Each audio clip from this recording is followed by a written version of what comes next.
Hey guys, Kentucky Swagger, and I'm Joe Sticks. Today we're doing a home brew Wednesday, but with a different spin. Normally I make ales, okay? This time I decided to try my hand at making some wine. I like red wine. The drier the better. However, my wife likes a sweet red wine, so I'm going to try to make something kind of in between, maybe a semi-sweet, and see what we got going on. Got my 5-gallon bucket that I'll be using. It's actually, I think, 6.5 gallons is what it is.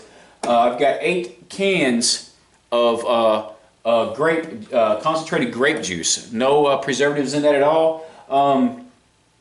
These were $1 a piece. The Welch's was almost $3 a piece. So I decided to go ahead and try these out. I've done a little research. People actually said that they prefer the generic over the Welch's. So we're going to go ahead and try it out and see what it's like.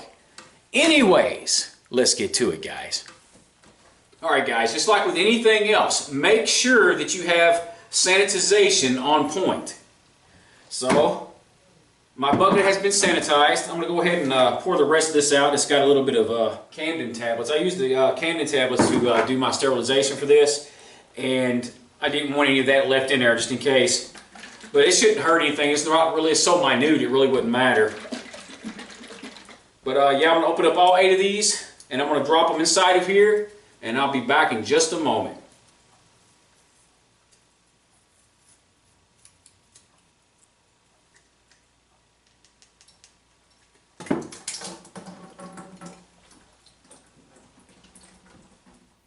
Okay, this is the all the juices right here. They are now inside of the bucket right now. Getting ready to top this off with some water. Then we're going to get a gravity reading to see where we're at, see if we have much sugar that we need to add.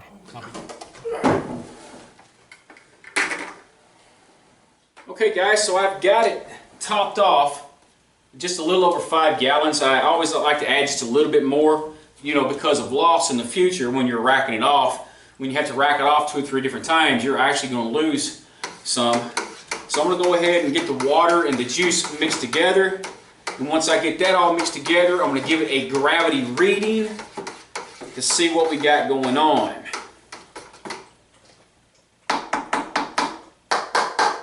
So we'll get our sterilized thief. And we'll go ahead and let this fill up. Everything's sterilized. Means I can actually throw this back into this once I'm done. That way I'm not losing any more. Let's go ahead and see what we got going on here. 1.030.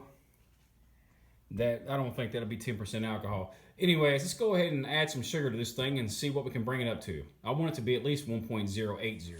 So I bought a 5-pound bag of sugar to add to this because I knew the gravity level would be lower than I expected. So we're going to go ahead and add this in there and see what we come up with then. If this isn't enough, I've got an actual 1-pound or 2-pound bag over there to finish it off with. I'm going to add half a bag and stir that up until I don't hear any more granulation on the bottom. Holy crap, guys! I forgot the main ingredient.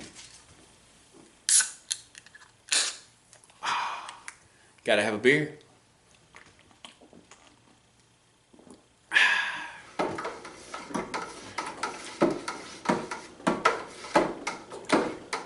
I'm going to stir this up and I'm going to let it sit for about 10 to 15 minutes with the lid on it so all the sugars can dissolve in it thoroughly and get kind of melted in with the juice a little bit better.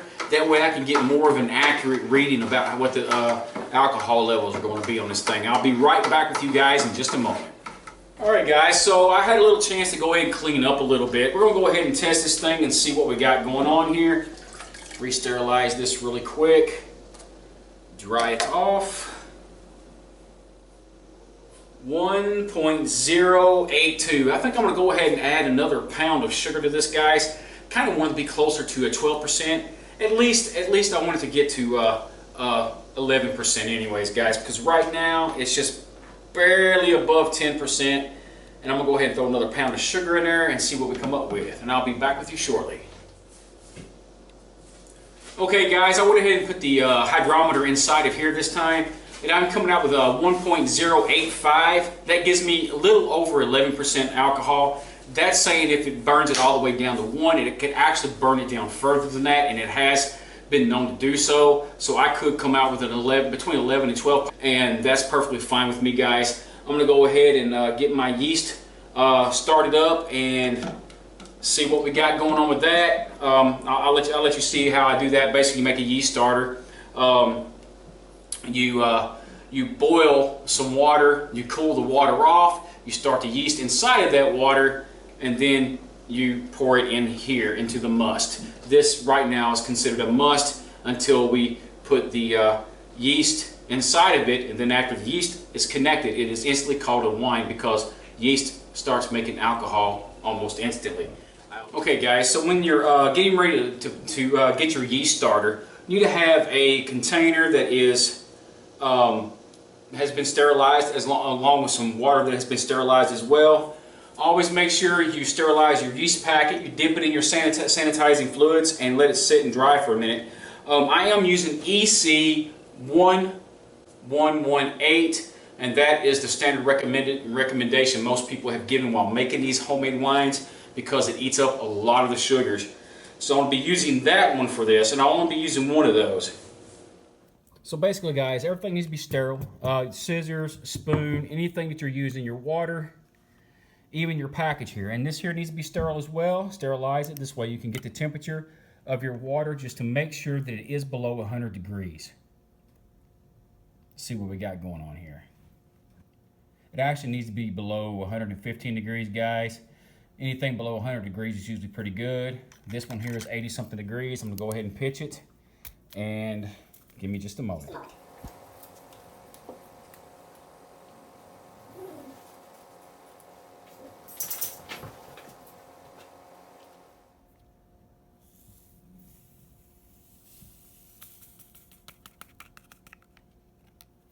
And this is just getting the yeast started, getting it rehydrated, guys. So we'll get this here mixed up really, really good here, and we'll let it sit for about 10 to 15 minutes, and then we'll be back. I may go ahead and test the alcohol level one more time in this, just to see if any more sugars kind of got mixed up in there, and see if we got more of a base alcohol amount of sugars, or more base, a lot more sugar to dissolve inside of that to give us more alcohols. But I'll be back in just a moment. All right, guys, I'm gonna go ahead and give this one more check up here just to see what we got going on. See if the sugar's dissolved anymore. It's actually sitting closer to 1.090. So yeah, it's sitting closer to 1.090. I'll say we get pretty close to 12% alcohol out of this, guys. I'm going to go ahead and add a couple tablespoons of some yeast nutrient to this. It's supposed to be, I think, a teaspoon for every gallon. I don't think we need that much. I'm just going to put a couple tablespoons, or actually probably more like 3 teaspoons is all I'm going to put in here. I don't really see no point in adding all that yeast nutrient to it. We want our yeast to get, good and activated and get, functioning really well in there. But we don't really need a whole big bunch of anything. I just want to make sure that they've got enough nutrients to get started. After that, they can live off the sugar. So we'll go ahead and mix this yeast nutrient up in here, and I'll be back. Okay, guys, so it's been about 15 minutes. The yeast has been fully rehydrated. So we're going to go ahead and dump this inside of the must, which is now a wine. Get that all dumped inside of there. Looks like I got it all out. And just give it a good tussle mix here. A little bit of air down inside there, just like that. Guys, you see that right there? This is the beginning of a red wine.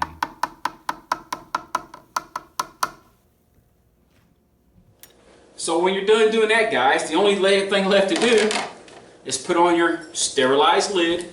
We're going to go ahead and give it one little quick wash around with some sanitation here. just around the rim.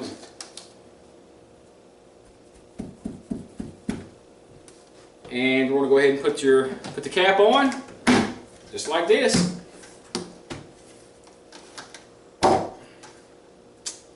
Get your sanitized water, sanitation water.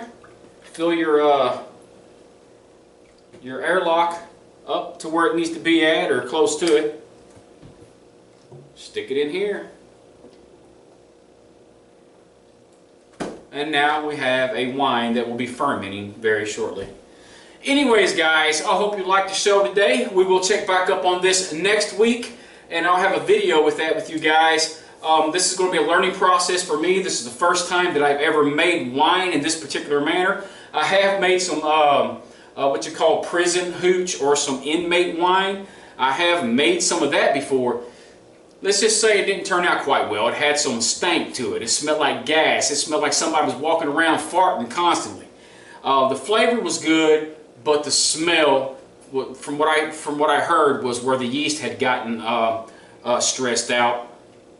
And it really didn't ruin the flavor of the wine, but it did make it hard to drink whenever it was so nasty smelling. And nobody wants to smell ass when they're trying to take a drink of something.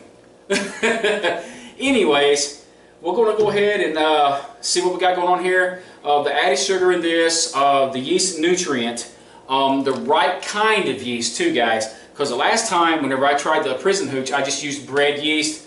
Didn't turn out so well. I'm actually using the right kind of yeast for this.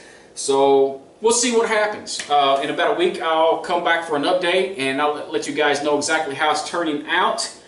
And I also got something else in store too. Been saving some yeast from bottles, from a beer bottle from Sierra Nevada's. It's a wheat ale, and I got some of that saved up in the refrigerator, and I'm thinking about making a beer out of that. Anyways, guys, don't forget to like, comment, and subscribe. Y'all have a good one. Keep brewing.